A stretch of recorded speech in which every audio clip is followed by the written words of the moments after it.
একদিন দুই ভালো বন্ধুর মধ্যে কিছু একটা ব্যাপার নিয়ে খুব তীব্র ঝগড়া হয়। তখন তারা ঠিক করে তারা আর দুজনের সঙ্গে কোনো দিনই দেখা করবে না।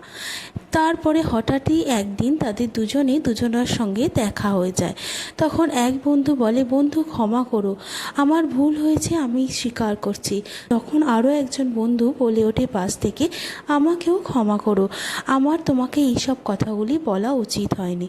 তারপরে দুজনের মধ্যে ভুল বোঝাবুঝি শেষ হয়ে যায় এবং তারা আবার নতুন করে বন্ধু হয়ে ওঠে এবং দুজনকে প্রমিস করে যে আর তারা কোনো দিনই দুজনের মধ্যে কোনো রকম ঝগড়াঝাটি করবে না এবং কিছু ভুল হলে তার সঙ্গে সঙ্গে তারা আন্ডারস্ট্যান্ডিং করে নেবে।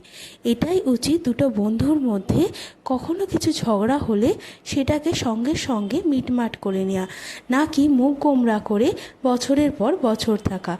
এই গল্পটি পছন্দ হলে আমার চ্যানেলটিকে সাবস্ক্রাইব করে নেবেন। ভিডিওটি দেখার জন্য ধন্যবাদ।